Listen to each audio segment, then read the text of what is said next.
or before this, but in 2014, when Lourdes Ramirez was running for county commission, she's a Republican, okay? So in a way, this isn't even about party, right? This is about power and influence. Ms. Ramirez, a Republican, was running for county commission, and Bob Wechter, former GOP chairman, was found on videotape in a Publix taking a credit card out in her name, which is felony identity theft, and he donated to Keith Fitzgerald's campaign for Congress in Lourdes' name.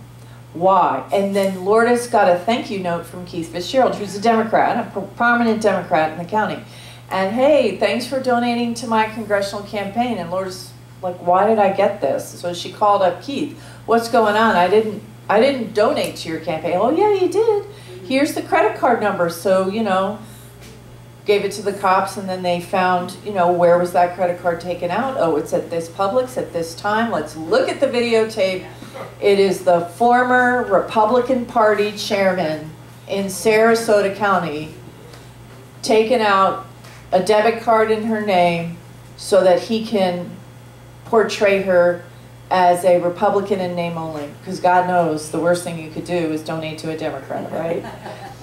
But what does this show you? There are people in this county who deeply, deeply care about, yeah, well, the reason we know is he was arrested and then he pled to a misdemeanor. But there are people in this county who very much want to control who's sitting in the county commission seats, and they will break the law to do it.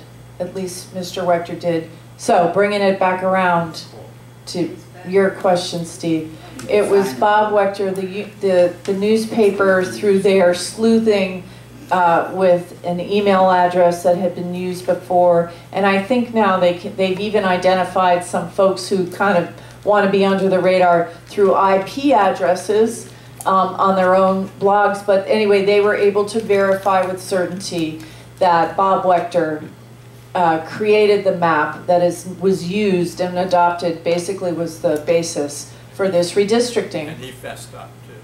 And yeah, he acknowledged that, right? He acknowledged that. And Steve, to make it worse, as you said, the county said it was going to be very open, transparent, inclusive about creating these maps. They went out to every district, to a library in all 5 districts, with, like you said, 3 maps, asked people to choose which map they thought was the best, okay? You could even do that online as well. They had at least several thousand people respond. I think it might have been close to 10,000 people in total who responded, and essentially they disregarded what the people wanted. And out of the blue, this Adam Smith map, that was the name of it, came up, and oh, 2 of the commissioners says, this is the best thing since sliced bread, and that's the map that Bob Wechter used an alias to submit his map. And now, despite the fact that we have a map that's created by someone who's disreputable, and also the methodology for creating the map is flawed, we have it sitting in federal court now waiting for a decision. So all kinds of things. Yes, Fred? Oh, sorry. Annie's got the mic. And that lawsuit is going to be heard in April. Me. That's what I wanted to update you all on. We are very enthusiastic about the possibility of getting affirmation of our case. The county tried to dismiss the case before this judge, and the judge only took part of it and said, you know, he don't want to be basically a leader in challenging some things that he thought might be a problem also, but the basic part of it that he held to was basically the racial discrimination and basically the way they gerrymandered the district. But the court case is to start April the 27th in the 11th district in Tampa.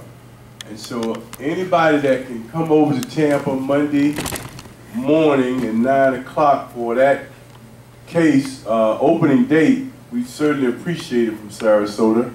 But we're expecting the trial going to probably last at least 3 days. But the judge says she's going to make a decision by the Friday. And so it's going to be over. And with that, we're moving forward with a positive decision. And we're going to be running our heart out to win this County Commission District 1 seat. Fred, yeah. Kudos. So, say there's a decision. Yes. Can that decision be appealed? You got basic legal understanding. Yeah. Yes, they all can be appealed. Right. But the judge also can decree it in a way that it will be more difficult to appeal because of what the county has already tried to do based on their forthright racial discrimination and gerrymandering that's blatantly done. So the judge could decide that they're going to basically make it more difficult for them.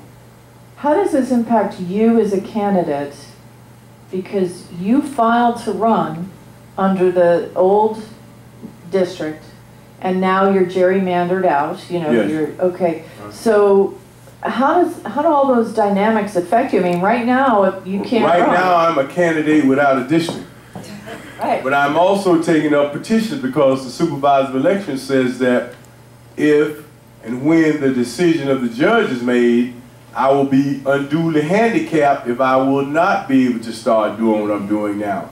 So he did not force me to close down my treasury. I'm continuing to raise funds, FredAtkins.com. And I'm also continuing to get petitions. I need about 100 more. And I was hoping a lot more people be here wanting to learn about this tonight so I get some more petitions signed. But the reality is that come, May the 1st, we run it. Because we would have won the decision and we moving forward. Okay.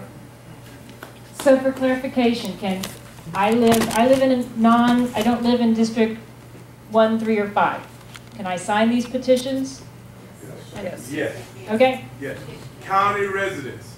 County residents. A registered voter in Sarasota County can sign everybody's petition. Okay, so while you're running by district now, the signatures to put you on the ballot don't have to be by district. So that's important to know. So every citizen of the county can sign any of these petitions. Registered voters. Any registered voter yes. of the county. Okay, thank you. I did hear. Oh, is this the one? And your name, ma'am? Tell us your name. Yeah, I'm Betty the Chambers. I get involved in a lot of this activism. Betty? Eat it, okay. All right, it's delicious. Ron Turner spoke to a group a few days ago at the Selby Library, and he was talking about voter suppression and voter rights within Sarasota County. He is our supervisor of elections, as you know. And I understood him to say that they are proceeding with the elections as if this redistricting event had not occurred, okay? That we could feel confident in voting according to the old and established lines, and that if the mandate comes down from the court that negates that, then they'll go back to the drawing board. But we came away with a really good positive feeling. This supervisor of elections said that they are basically ignoring this, and you can go and vote as though it had not happened. Yeah, I interviewed Ron last week for my radio show, and what they're not changing precincts. That's right. Okay, because that would be very confusing to voters. But depending on when you sign in on election day, or when you get your mail-in ballots, or when you go for early voting, you've got 3 options: early voting, election day, the mail-in. What's going to change is once they have your name and they know, according to their records, which district you live in, the ballot that you get will be specific to you. And so that's how they're going to implement the district changes or not, for county commission. And to your point, that's much better than having voters scurrying around to different precincts. I mean, that would be a huge voter suppression issue, you're right, so, yeah. But aren't the districts, that you'll be assigned. Sir, we're going to ask you to give us your name. Okay, my name is Steve Lexo. I live on Siesta Key. Okay. I heard Mr. Turner speak at the Siesta Key Association meeting the first Thursday of February, and I didn't understand him to say, what I understood him to say is they're structuring this election based on the new gerrymandered, he didn't use that term, the redistricting. And I asked him specifically during that meeting, if the lawsuit succeeds and they have to revert back to the old districts, are they prepared to be able to, will they have sufficient time to do that? And he said, yes, we are preparing for that eventuality, but they're not structuring, my understanding is, and you apparently interviewed him, you know better than I do, the election, they're proceeding along the lines of the new map of districts, but they will revert to the old map if the lawsuit succeeds. So essentially what's going to change is the ballot that you're given, not your voting precincts, you know. So when he's saying they're not disrupting the precincts, your polling place isn't going to change. And that could have been the issue, because you've got precincts now that are divided by this new map in terms of which county commissioner race, or whether you're voting at all if a county commissioner or not. So let's say you've got a precinct 1, and right now precinct 1 is in District 1 entirely, you know. With the new map, it might be that a third of the voters in precinct 1 are gerrymandered out. Let's just an example. Those folks won't get a ballot that has a county commission race on it. Do you see what I'm saying? So the physical place where you go to vote is not going to change. Your precinct won't change, but the ballot that you're given based on the outcome of this lawsuit's going to determine which ballot you're given. And it may be the way it's always been done before, you know, for the past 10 years, or if the court upholds the redistricting, you know, there's going to be some people who get one ballot and some people get another. That's how it'll go. Yeah. Any other questions?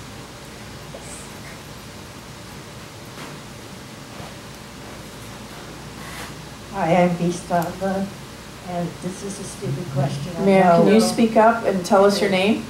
B. Stadler. B, okay. Is anyone running against Nancy Dieter? Is it anyone running against Nancy Dieter? That's District 3, right? I am not aware right now. Yes. Oh, okay.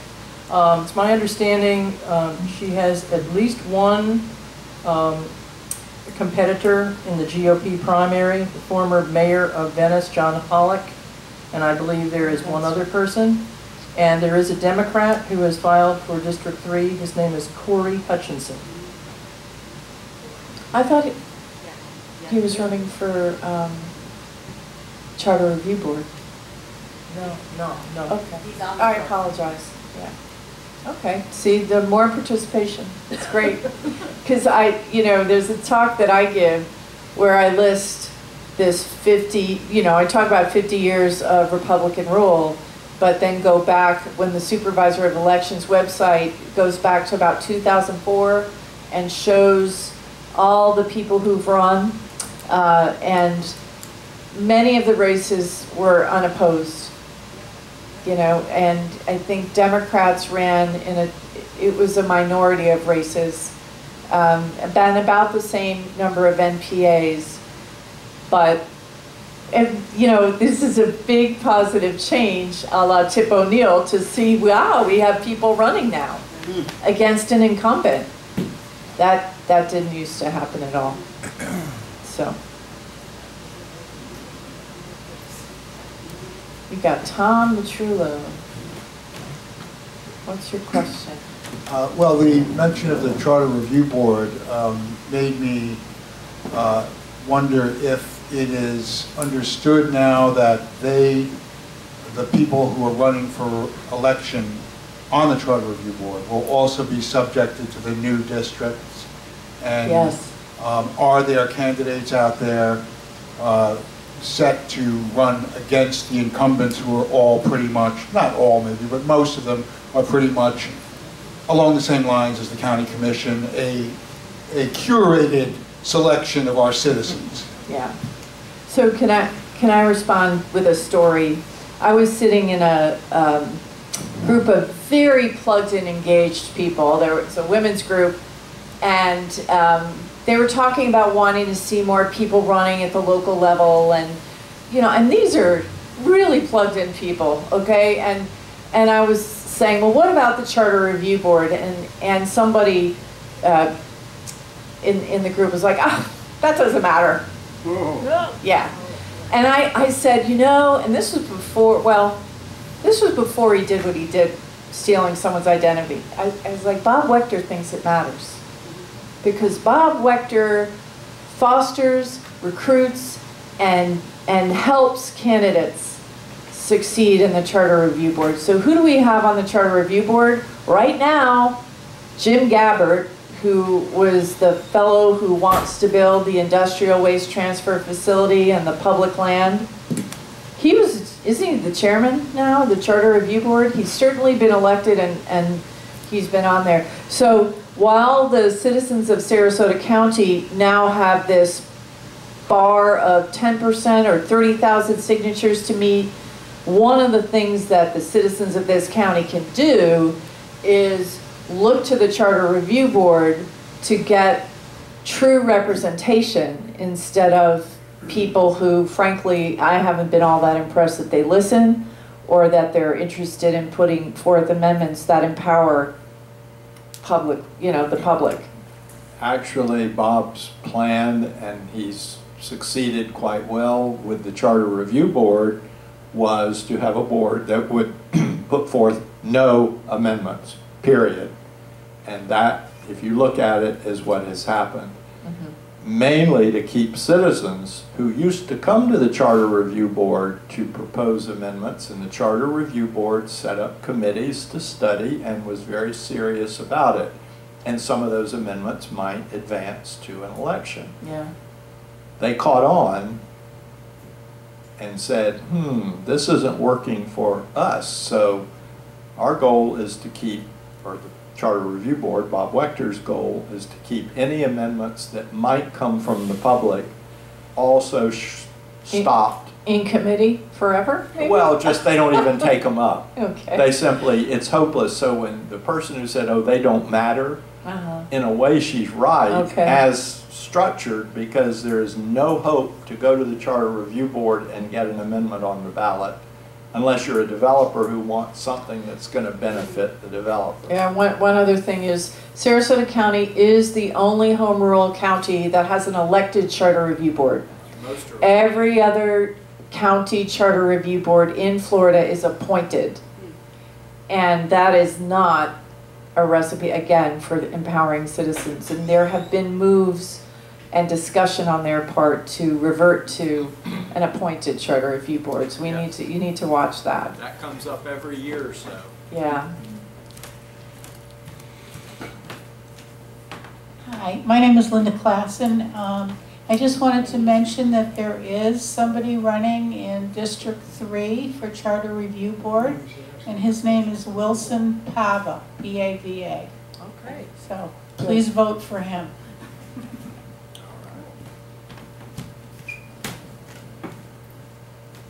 Hi, Glenna Blomquist. I read the agendas for the Charter Review Board, and Bill, you just explained something to me because I thought, well, that's an easy job because there's really never anything on the agenda, you know. I think they meet every 3 months. So it seemed to me like they're not doing much. Well, now I know why they are not doing much. Because that's their goal. It's their goal. So that's very interesting. And I think if someone does want to run, it's not a big time commitment, but you do have to have some knowledge of the county and want to read about how this impacts us all in order to participate. Well, they have, in the past, they've also made it so they only met once a year or something.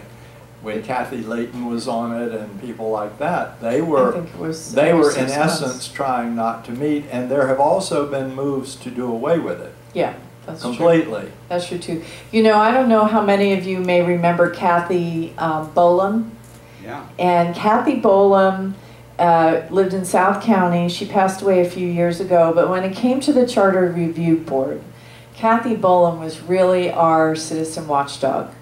She kept her eye on what they were doing, and she sounded the alarm when there was something problematic. And, you know, quite frankly, even with the county commission increasing the percentage of signatures now from 15 to 30,000, I'm like, man, I miss Cathy Bolam, because she would have been all over that, going to the newspapers and saying, this is not right. So if you ever doubt whether somebody can make a difference locally, you know, pick something that matters to you. This is certainly an area of our local government that doesn't get enough ink or attention, but boy, those people make a difference, or not, depending on how they want to kind of castrate their own efficacy, which, you know, and make it a nothing kind of institution. But, you know, if that's something that somebody watching this says, you know what, I'm going to be a watchdog for the Charter Review Board. I am going to be someone who goes to newspapers. She did that, and boy, she made a difference. She really did. I hope she hears she's listening. She was a great lady. Any other questions? Another area to be watchful of is the development review coordination meetings.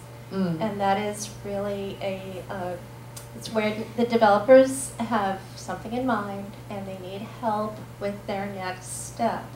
And they will meet from staff from all the departments in the county and to get help, and they are facilitated. So it's very interesting to see what's on the plate of the county, what will be coming out in, you know, in a rezone request or a special exception request or something like that. So but those are public meetings. They are. They? You have to be. You have to be guided into the meeting room. They come and get you. You say you're there to see a certain segment of it, and they escort you in. Wow. And if you want to say record it, or you have to let them know in advance. They're very paranoid about that. You know, that's interesting because the city, there's no such process. It's development review, design review committee. They're open, they're public. You sign in, but nobody escorts you, and it's not piecemeal. You're not there for the only part you're interested. You just get to sit and watch. So it's interesting how information is being controlled, I'd say. The last thing I'd bring up. Let me just say to Sure. Glenna's point that if you go to county commission meetings when rezonings or comp plan amendments are up, you may ask yourself frequently, why is staff advocating for this? Well, it's because in essence they've been co-opted, as Glenna's saying, into helping the applicant make his application acceptable. And so to go to that point and then oppose it puts them into a strange situation with the applicant whom they have helped all through the way. And they are very helpful, but then again, they're there to help you, me, or anyone who comes in for help. Unfortunately, most of us are not going in for help. It's the developers want help to get their thing perfected before it goes to the commission. Yeah.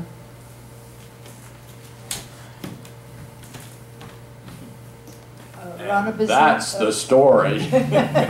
Rana Bazzini, and I'm just wondering, Tom, are you video this so that we'll be able to get it, you know, on some website or something? Yes, it will be posted to YouTube and to Facebook. Oh, okay, good, because you guys, thank you so much, because you really gave us a lot of very good information, depressing, but good. And I just, when I did that stupid walk that I did, one of the things that was a great thing to Yeah. do. So can you tell people what you're talking about, Rana? This is Rana Bassini, and you walked all over the state of Florida. I walked from, right? from Sarasota to Tallahassee to get money out of politics, and it didn't do very much good. I had a wonderful time, but my mission was